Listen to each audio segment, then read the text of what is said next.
any questions, I'll put my information in the chat also, and you'll be able to reach out to me directly by email. Thank you so much.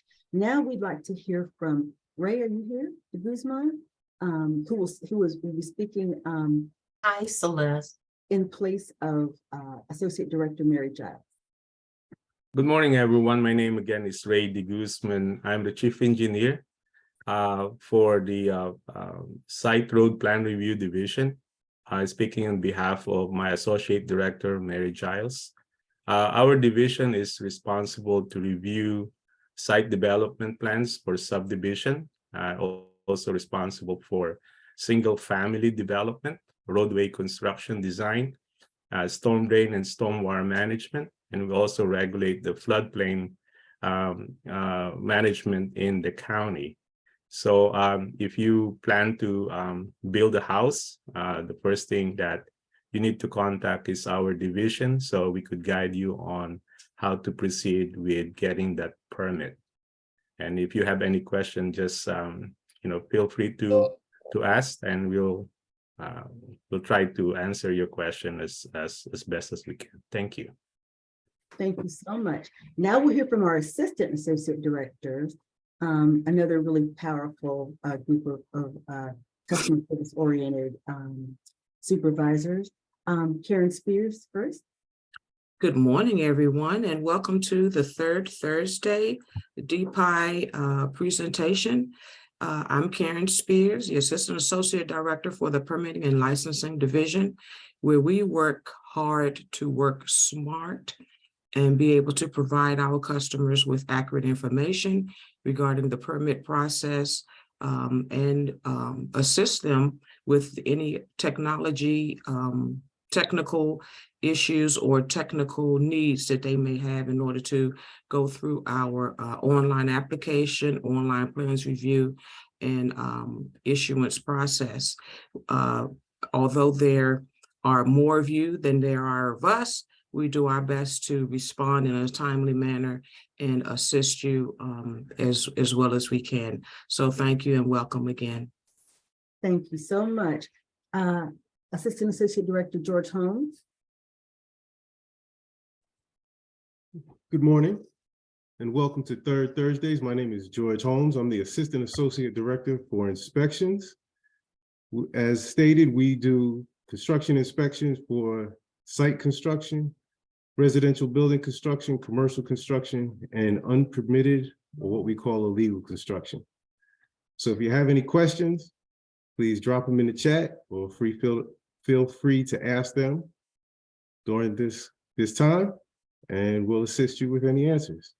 Thank you and welcome. Thank you so much. And Chief Wasim. Good morning, everyone. My name is Nabil Wasim. I'm with the Building Plan Review Division under Associate Director, Mr. Bilu Ravishankar.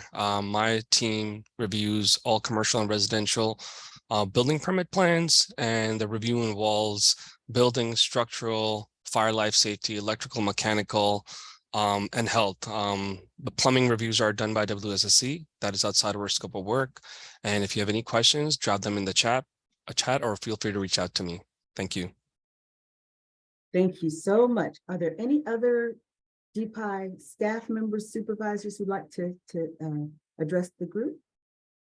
Okay, if not, we'll move quickly into our presentation. We put together a PowerPoint, as we do for each of these meetings, with information relevant to what we'll be discussing, so that we make sure that we allow the majority of the time to go to your questions. We're just going to really quickly show this to you and go over a couple of slides, and then we're going to get to your questions. Next slide, please, Tia. And this will be posted on the DPIE website after maybe about 1 o'clock. Okay.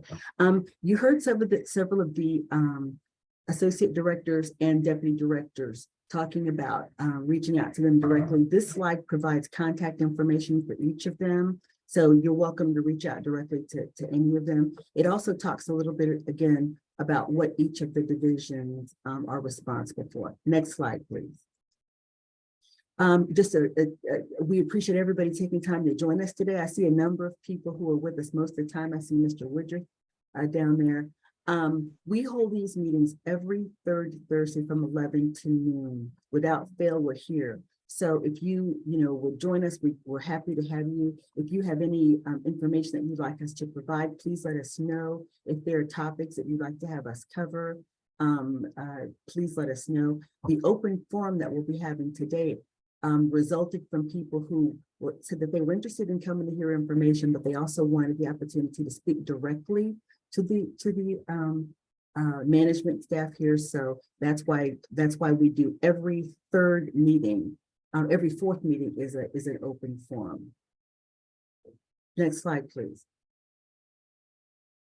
So you'll see, I'm not going to go through, but each of the slides in here basically will give you information about DPIE. Next slide, Tia. And if you have any, next slide, if you have any questions after after you access any of this information, my contact information is at the bottom. You can close it out, Tia. Thank you. The last slide has my cell phone. You're welcome to reach out anytime. My cell phone number is on there. You're welcome to reach out anytime through that. And also my office phone is directed to the cell phone. So if there's any time that you ever need to speak to a person, please feel free to reach out. And the email addresses for many of the people who will address you will also be put in the chat today. Okay, so we'll go ahead. The first question that I see here is, can I park on the grass on my property? I have an RV and want to know if I can live in the RV on my land. Okay, so it is illegal to park a motor vehicle on a non-pervious surface not illegal against county code in Prince George's County. So that's one. If you're going to park your RV on your property, it has to be on a hard surface. The second thing is a little trickier. You can occupy the RV, your own RV on your land. I could talk to Park and Planning. I'd have to refer to my counterparts over there, but I don't think there's any rule against you living in your RV on your land. What you cannot do is rent that RV out and have someone other than you, the owner, on your own land living in that RV. If you want to stay in your RV while you're doing renovations in your home, that's perfectly legal. So anything past that, I'd have to refer to the Maryland National Park and Planning Commission to see what the zoning code specifically says about ownership of an RV and occupying that RV on your own land. Okay, thank you. And how are you, Mr. James? Thank you so much for joining us. We have another question. I live in Huntington Ridge, and on occasion we've had owners list and subsequently lease their units as Airbnbs. I am told this is not against state laws. What can the city of Greenbelt do to prevent these situations? I believe our HOA has tried unsuccessfully to apply short-term rental lease regulations to these situations. Renee? So Avis, I put the answer in the chat. I think they were saying that they have people that are renting Airbnbs. So you can rent your home as an Airbnb in Prince George's County as long as you have adhered to the requirements through our website, which is filling out an application and meeting all the criteria that we ask for with the application. Now, if their HOA does not allow it, if that's in their covenants and their bylaws, if they do not allow short-term rental in that community, then yes, you all can submit something to us to show us that, and we will not allow people to do short-term rental in that area. Okay. I do have a question for Renee, because that was my question in the chat. Renee, is your email or whatever in the PowerPoint? No, but I'll put it in the chat.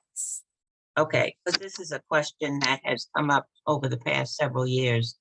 And because we're in condominium buildings and not single family houses, it's an annoyance and it affects the quality of life.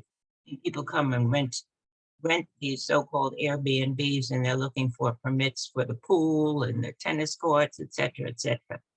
So I'm trying to determine how this can be prevented in our community. So I will be in touch with you. Thank you. You're welcome. Thank you. Okay, Code Enforcement Officer Twine also responded to the question about living in the RV. Code Twine.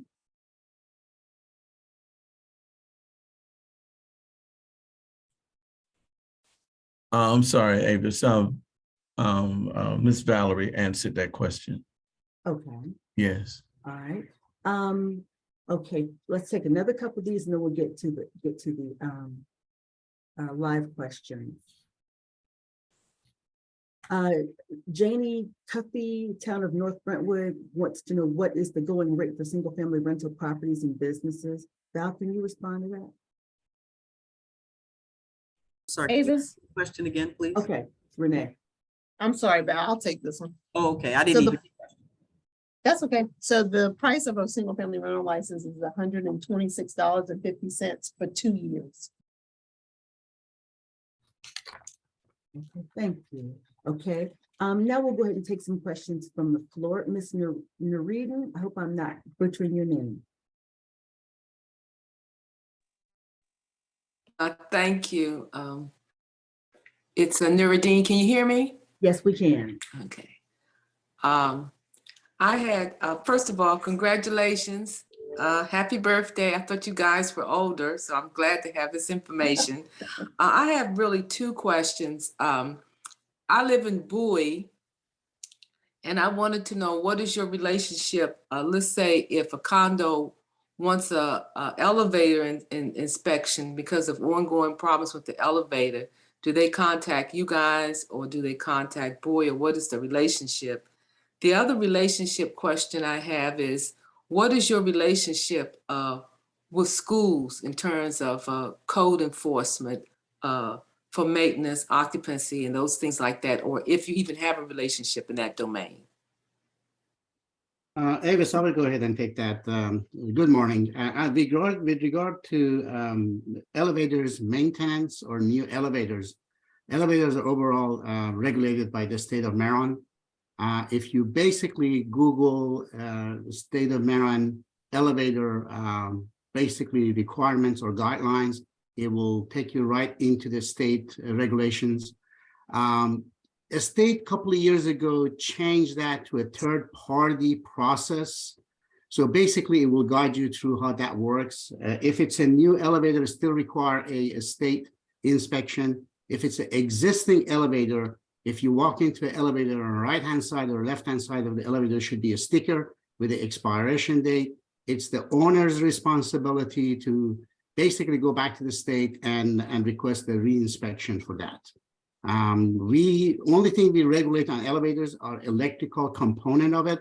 We do inspect the electrical component of the elevator, but the rest of it is the state responsibility.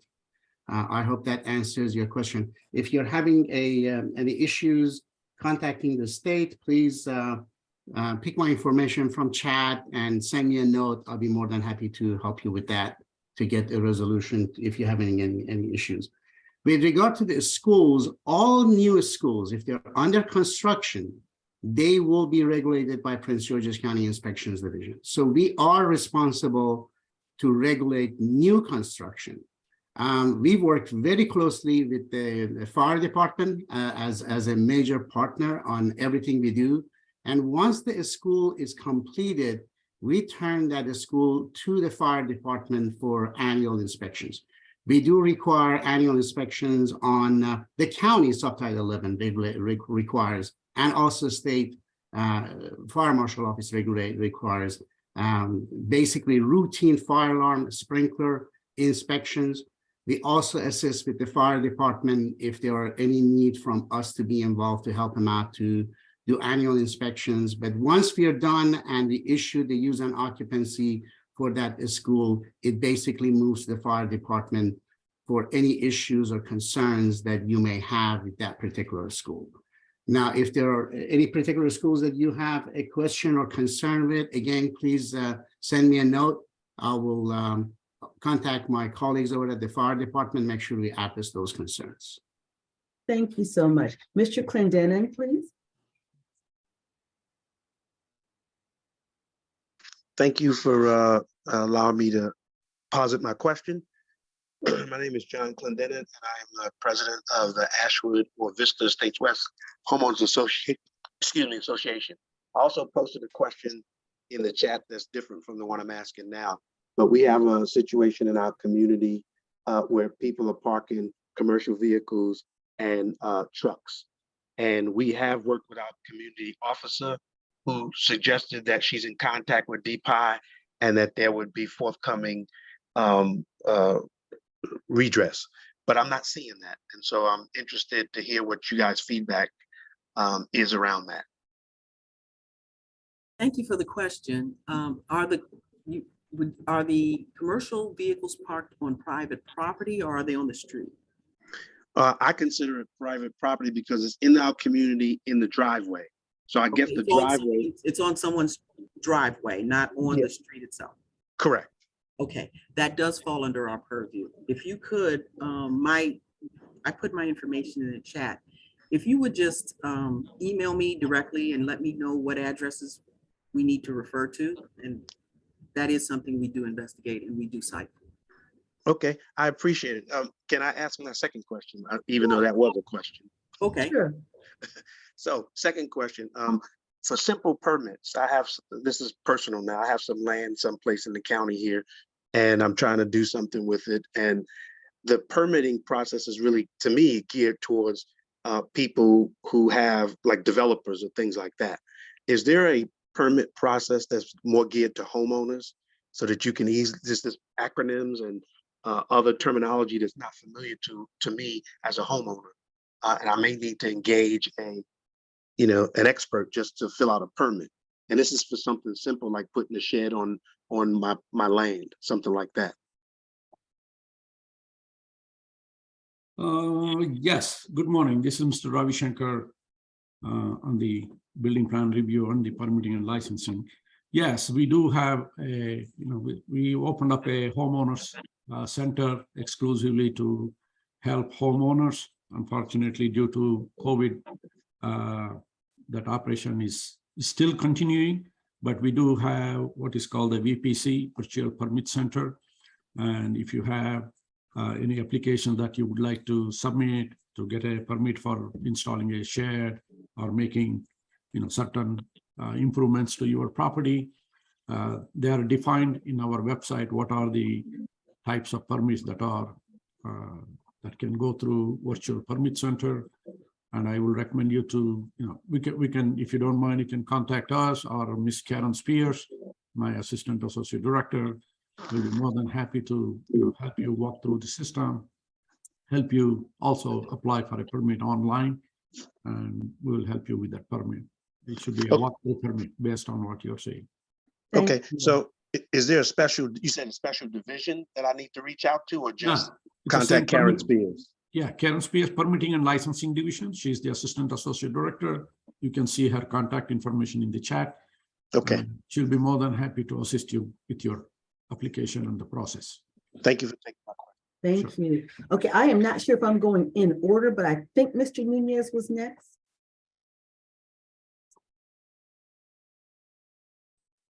My name is Jason Nunez. I'm the Constituent Service Specialist for the Office of Chairman Tom DeNorga. So we have two questions. And so the first one is, can an HOA or civic association get a case heard in front of the Nuance Abatement Board? And can you explain how that process works?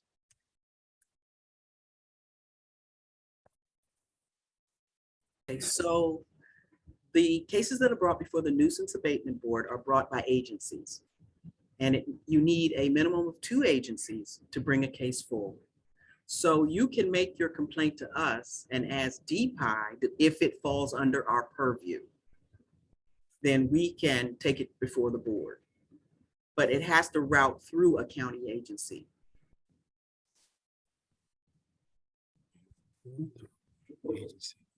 Thank you very much. All right, so the second question is, during the pandemic, it is our understanding that DPIE enforcement services were not at 100%. So is DPIE now at 100%? Yes, sir, we are. Okay. All right, perfect. All right, that's all. Thank you so much for your time. Thank you. Benita Bratton, and then next Cynthia Boone. Good morning. Good morning. My question is, once a development, a condo, is approved in Prince George County, Maryland, there's certain requirements under the detailed site plan. Can a board of directors go back in and change what that detailed site plans are the requirement for the building. Example, they've blocked off entries that, because they're fire exits or whatever, have to remain open. It's a fob system, fire building complex. And a lot of things that were not approved by DPIE originally, the board of directors has now changed that. So who enforces if I were to report this violation concerning the rearrangement of what the development was approved for? Avis, I'll take that one. Thank you. The detailed site plan is approved by Park and Planning. So Park and Planning is the regulatory agency that reviews and approves the detailed site plan. In inspections, we regulate and we make sure that the developer is in compliance with everything on that detailed site plan. We usually, the last thing we release on any type of development is the bond. Those bonds are associated with the type of work is required to basically comply to the requirement of the detailed site plan. Any changes by any entity, including HOA or developer or engineer who's assigned to the site that would like to make changes to the detailed site plan, they're going to have to contact Park and Planning to find out exactly what needs to be done and how they could actually amend that. Could that be done by the staff at the staff level, or it has to be referred back to the board?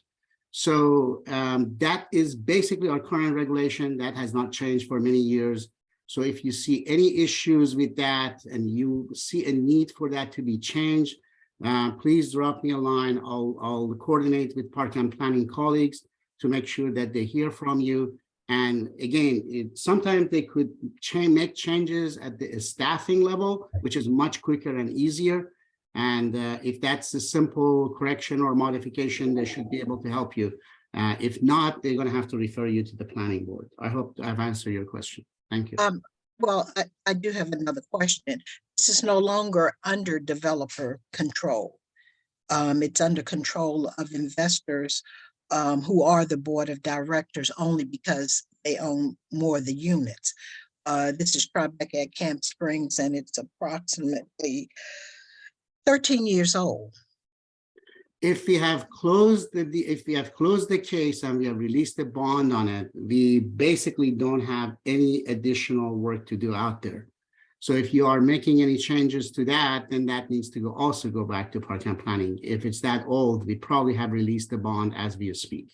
You did, the bond has been released. Yeah, in that case, you're going to need to contact Park and Planning.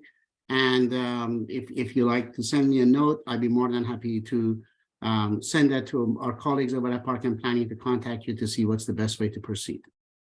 Thank you so much. Sure. Thank you. Okay, Ms. Boone? Good morning, everyone. My name is Cynthia Boone, and I'm a resident of Lake Arbor. I am president of the North Lake HOA and vice president of the Master Association. Thank you all for being here today. My concern is with the lake in Lake Arbor. And specifically, I'm talking about, if you know where the high rises are at the intersection of Central Avenue and Lake Arbor Way, there's a big body of water behind, there's a large body of water behind those apartments. And if you drive up Lake Arbor Way on the left, you will see the lake. So there are two associations that are working to maintain as much as we can with the lake. We clean out the trash, the debris that blows and get caught in the brush around the lake. Once a year, we also get contract with a company that brings out a small boat, goes around the shores of the lake, pick up as much trash and debris as possible. We also try as best as we can to maintain the walking trails. The problem that we're having is the lake is disappearing. This could be due to global warming, but there are areas that are now, drought. The water is not moving. sometimes it's very stagnant.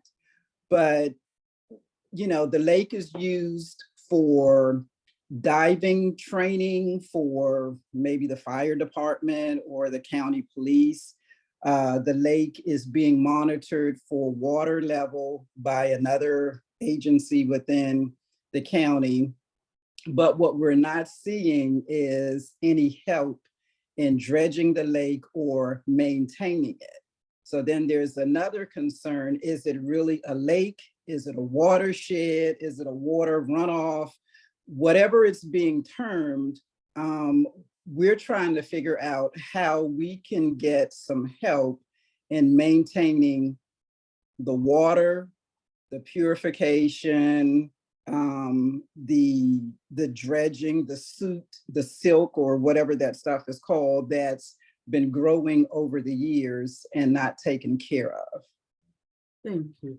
Avis, I will go ahead and take that one too. Thanks. So Lake Harbor actually has a long history with the DER back in days when DER was regulating and monitoring that lake.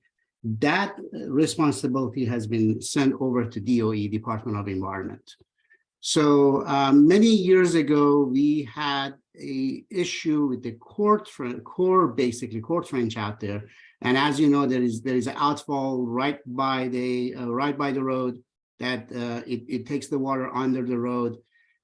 Somehow they were going to modify that. And I believe we have Ray de Guzman with us. I'm not so sure if he is familiar with what DOE is doing with it or not. But at some point, DOE had a capital improvement project to take a look at that to see what they could do to reduce the flow. Is the core trench still working the way it's supposed to? Is it holding the water back or not? But nevertheless, DOE will be the entity and the county agency that could help you out. And if Ray has anything to add to it, I'm open to hear that as well. If you basically go to the director of DOE directly and ask them to guide you on that, they probably will refer you to my colleagues over at DOE to come out there, take a look at it. I'm not so sure what happened to that capital improvement project because I have not been involved with it in the past 10, 15 years.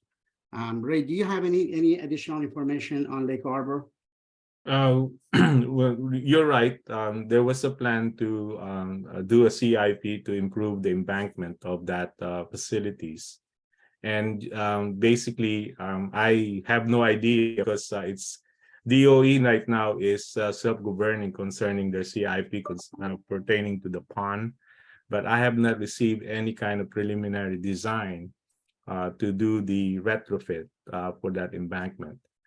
In response to Ms. Boone's question about the function of that facilities, that is a stormwater management facilities that controls the runoff in the subdivision in the development where it's being served. Thank you, Ray. I appreciate that. So I would recommend contacting DOE directly. And if you are having any issue to getting a resolution, please contact me. I'd be more than happy to assist you with that. Okay. I will put the contact information for the public information officer for the Department of the Environment in the chat for you. Thank you very, very much. And just one other concern. So all of this information, you're putting stuff in the chat. Will I be able to access it after the meeting, like a record of it? Yes. Candace, are you there? Can you give them instructions on how they can save the chat? Yes, so at the end of the meeting, once everything has concluded, there is, if you're looking in the chat bottom on the very last line, you may see a T with a pencil, you see a box to take a screenshot. Next to that, you see a file, a smiley face, and there is an ellipse, 3 little dots. If you click on that, the option will come up to save the chat.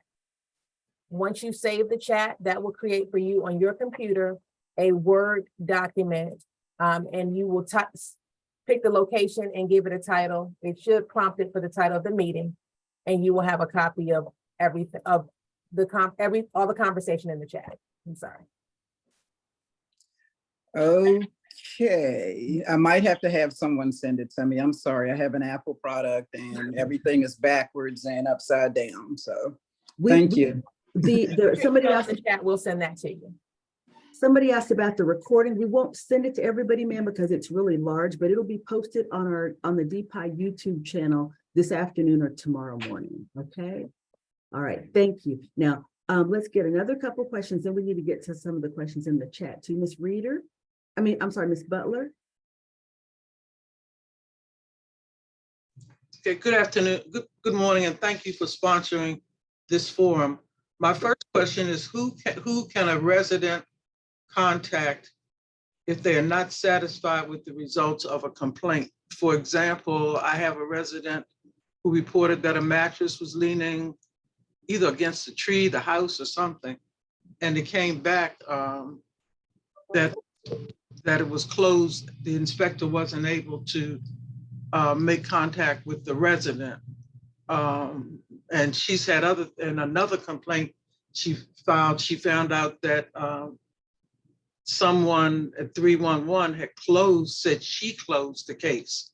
And she said we don't even know how you go in and close a case. So who can a resident contact directly? Because people are saying they're sick of this and they just give up and they'd rather move than keep fighting.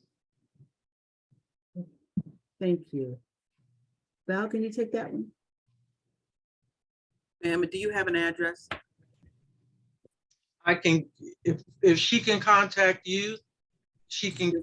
An email, my email, I put all my information in the chat. Okay, and my next question is, do areas have an assigned inspector? Yes. Okay, so here in Louisdale, we have an inspector assigned to us? Yes, ma'am, you do. You have an inspector assigned to that area. Yes, ma'am. Okay, I guess I'll send you the next question offline. Okay, that's fine. Okay, and how do you all view backyards with, like, say, 6-foot fences around? So you really can't see per se what's back there unless you're driving by and somebody opens a gate and you go, oh my God, that's a storage facility for junk. So if I understand what you're saying is you have a property that has a privacy fence around it, but if you can see into the property, they have trash and debris. Yes. Okay, well, if we have the address of that property and we have the cooperation of a neighbor that would allow us to walk onto their property and stand on their deck or something to see over the fence, we can handle it that way. Sometimes our inspectors will actually just stand on their tippy toes if they you can't see it from there. Take a picture over the fence. But if you send me the addresses, we do also from time to time utilize the police department's aviation unit, and we'll go and look that way too. But it would help if we had an address. Okay, I can get all that to you.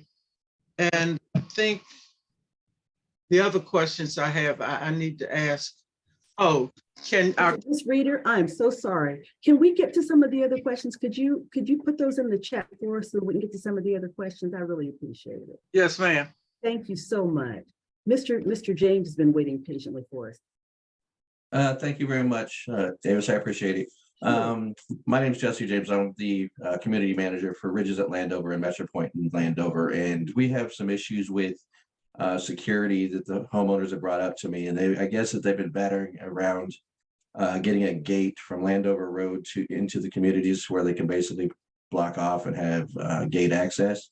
Is that possible, for one? And for two, what is the procedure for doing that? Who would that be? Elvis, I'll take it. Thank you. Yeah. Mr. J.C. James, Landover Hills. Okay. I think if I understand your question, you are trying to create a gated community. Yes, sir. Right. We do not allow gates to be put on a publicly maintained streets. You know, if the community is being served right now. If I know Landover Hills, we have publicly maintained roadways in that community, right? So So many communities over the years have tried to do that, to gate a publicly maintained roadway, and that's not possible to do because, as you can understand, the roadways are publicly dedicated. So you cannot gate a road or a community and say, well, you should not pass through this roadway. So it cannot be done. But if you have specific, I guess offline, we can talk offline. You can call me and we can have a discussion on it. But I have never seen it being done in this county, So You actually helped me a lot. That was basically the answer I gave the homeowners on the board, and they weren't buying it. So I'm glad I came here and you guys gave me something to back me up.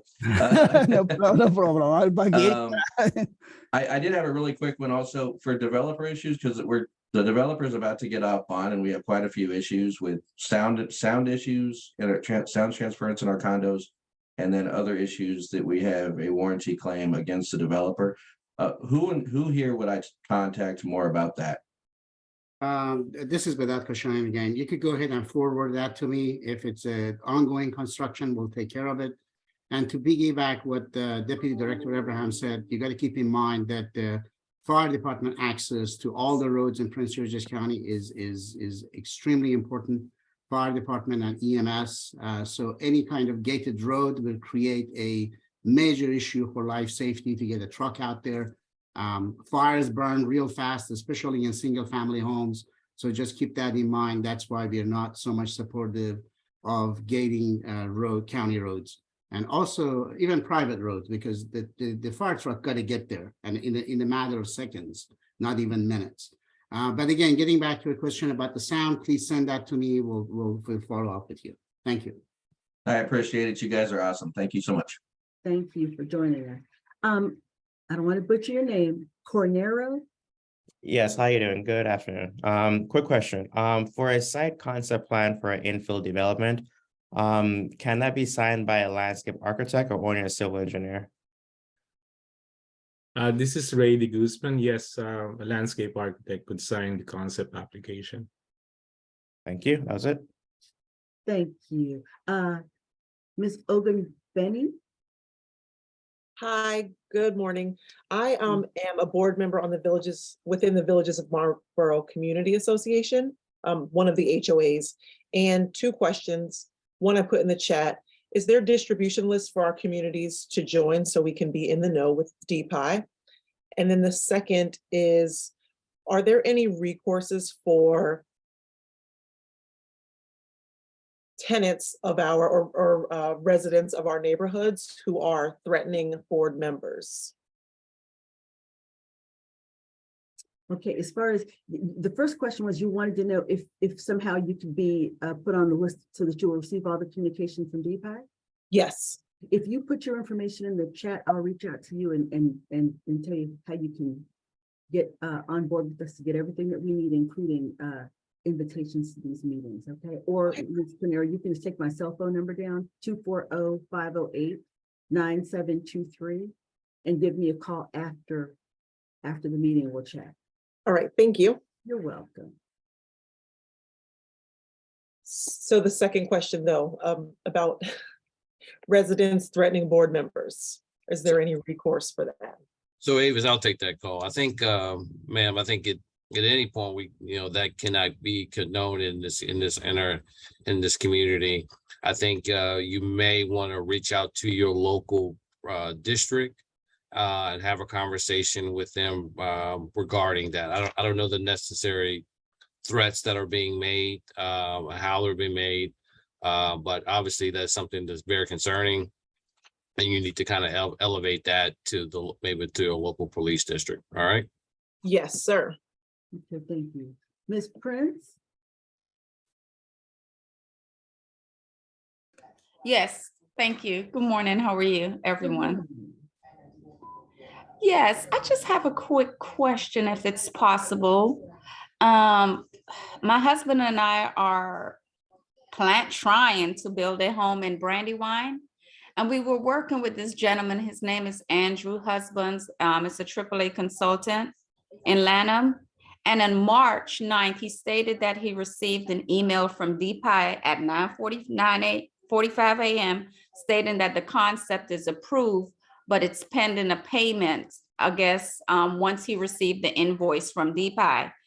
I followed up with Andrew, but he's stating that he still hasn't received an invoice from DPI. So I'm trying to find out how can we get a hold of getting an invoice so I can make whatever payment? Because we're really trying to get our permit, and we've been doing this since, what is this, since 22, working on this since June of last year, and we're just been stuck. Okay. Good morning. This is Ray. If you could give me the case number, I could get that invoice to you today. Okay. Ooh, okay, so I'll have to ask him for the case number. Ms. Prince, the contact information, Also, if you could give me the address, that will help me also. That will be good also. Okay, I can give you the address to the lot. I can provide you that.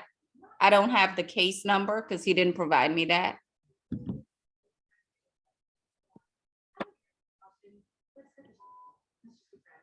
Do I put it in the chat? please? Yes, please. Okay, Thank you. thank Ms. you very much. Thank you. Ms. Johnson? Hi, good morning. I just have 3 quick questions. One, what does Prince George's County or you all have to do with shared driveways? Do you have any that's on private property? I guess that's what it would be. Shared Yeah. driveway, anyone? Yeah, on shared driveways on private properties, as my colleague Badat Kashanian was talking about DSP before, detailed site plan. So parking planning approved case. If there's a dispute between the parties that are sharing the driveways, it's a civil matter. I don't think DPI can adjudicate that kind of conflict.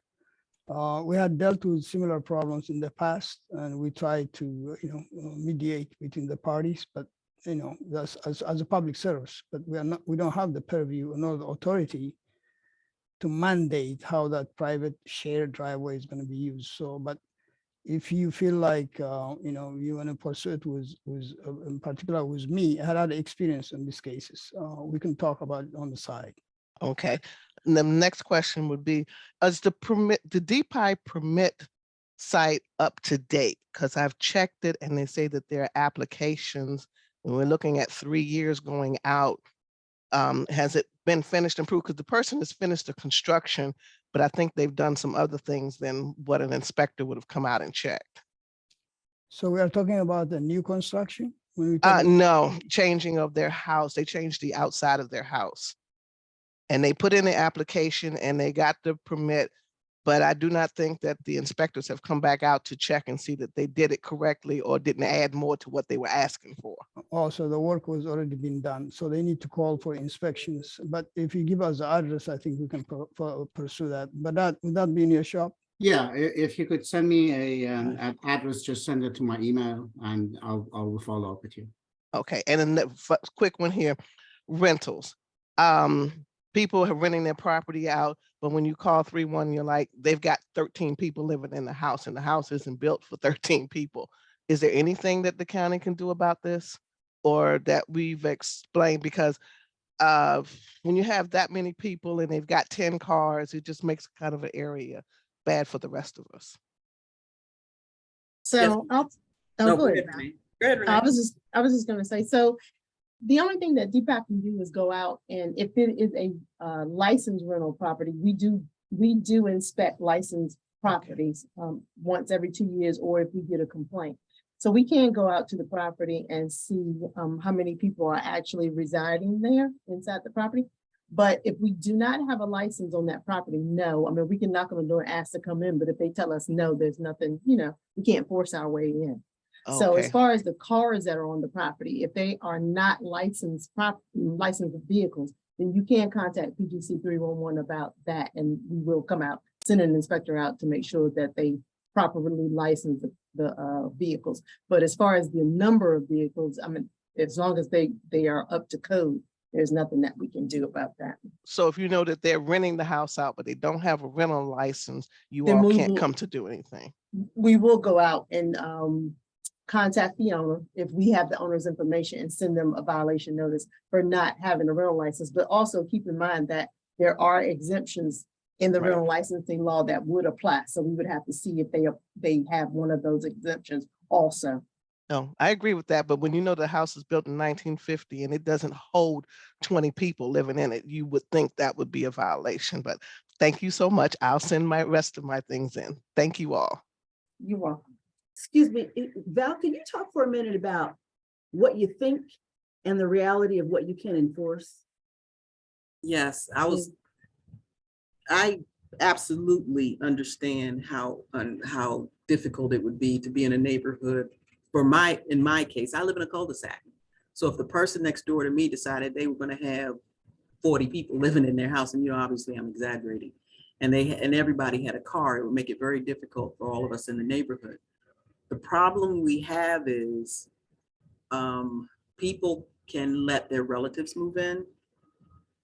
People can let whomever they want live in their own home. If the cars are legally parked on the street, even though it makes it inconvenient for everyone else, if they're legally parked and legally registered, there's nothing we can do. We can go and ask, we can knock on the door and ask, but they don't have to answer. I mean, if someone came to your house and knocked on your door and said, "Who lives here?" what would your immediate response be? So we're kind of limited in how we can garner information. We try other methods. We try to speak to people coming to and from the residence. And if one of them tells us we're renting, that's the opening we need. And we can go ahead and pursue enforcement action. We look to see if we scour platforms to see if they are advertising their home as a rental. We could use that to start enforcement action. But it's a fine line, it's a tricky dance. And we just, you know, because people have rights in their own home and there's not a lot we can do. We're limited by what we can do in an enforcement capacity. Thank you. We had another, so what we'll do is, because the questions were answered in the chat and we wanted to make sure that anybody who had a question live had the opportunity to ask it, we will make sure that the chat is posted sometime this afternoon. We'll figure out how to do that. So all the answers to anything that you submitted in the chat and the questions will be posted later on. Once again, if you have any questions, you can go to the presentation and get the contact information for any of the people who spoke to you today, or reach out to me and we'll continue to get those questions answered. Here's one that came in via email. How is DPIE handling property maintenance complaints? Are citations issued? And if so, what happens when the property owner continues to fail to comply? So when we issue a citation, once we issue the citation, it goes into an adjudication process, either through our own administrative hearing unit or through district court. The district court or our administrative hearing unit will hear the complaint. The person we issue the citation to has the right to come and voice their opposition to the citation in an administrative hearing unit, in a unit. So once they do that, if it is ruled in our favor, if the court rules in our favor, or if our administrative hearing officer rules in our favor, then we have the right to abate the violation, and they are still required to pay the citation. The administrative hearing citation process takes approximately 60 days. In that 60-day period, that violation may still be there, even though we've issued them a citation for it. The district court process, however, takes more like 4 to 5 months. And again, the violation will stay there until it's adjudicated one way or the other. So that is our process. Once we issue it, we have to wait for adjudication before we can do any kind of enforcement action. And one more thing, we had somebody ask, what's the best way to report a complaint? Can you talk about that one though? 311. Put a complaint in the 311 process and it'll come to us directly.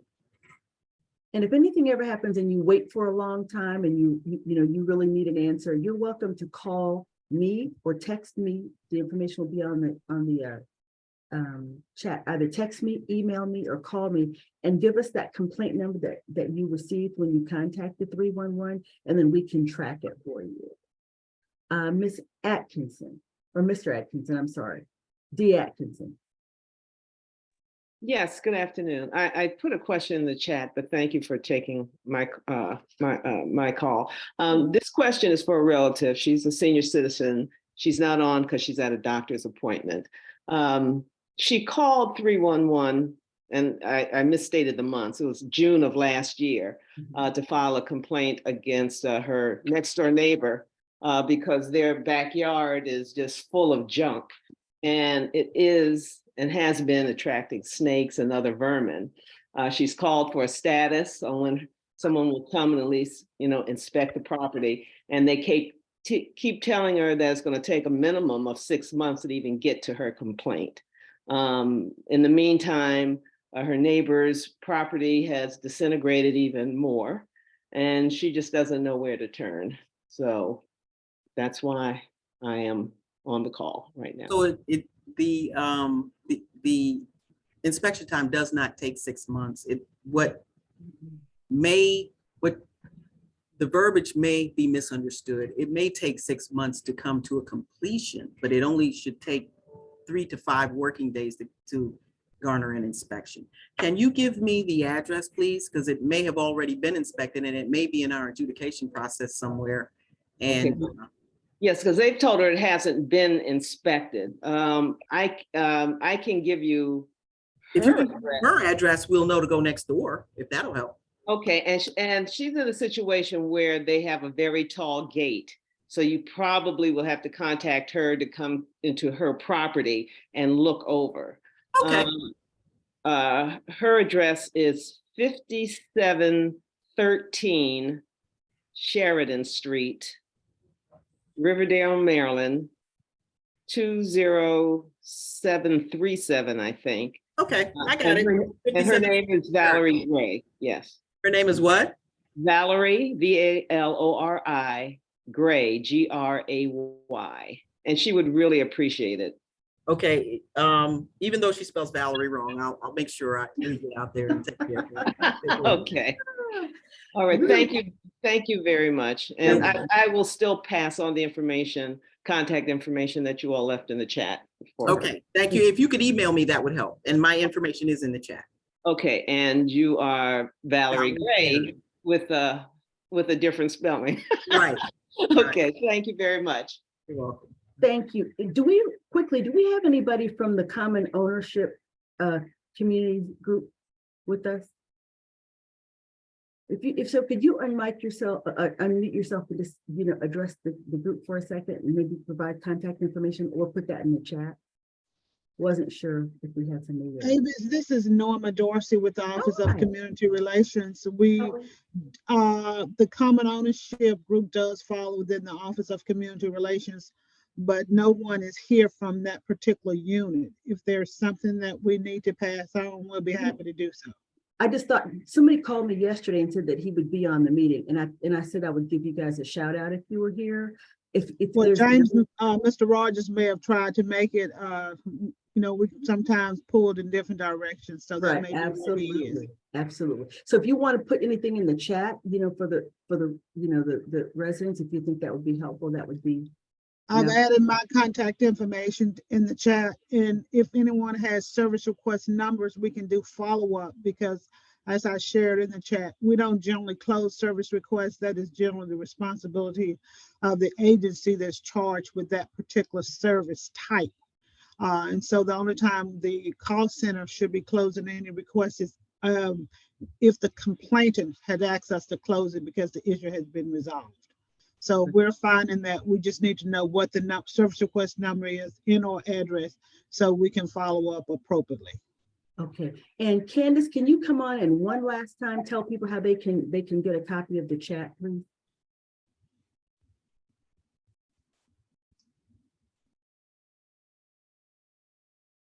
I'm sorry. So if you open up your chat window, and this is the instructions for if you are on a Windows computer. If you open up the chat box at the very bottom underneath where it says type message here, there are 4 icons.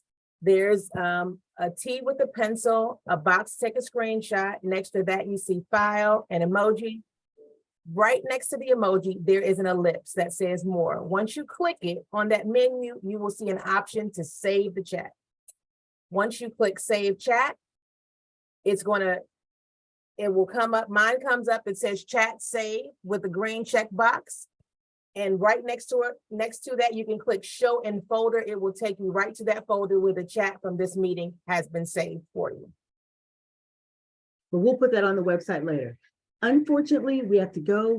It's 12 o'clock. If you have any questions, feel free to reach out. My phone number is 240-508-9723. You're welcome to reach out to me this afternoon, and I'm happy to respond to anything that we didn't get to today. Thank you so much for joining us. We will meet here again at 11 a.m. on Thursday, April 20th. And we hope to see all of you here. We hope that you'll also visit our website frequently for information there. And if you would like to get our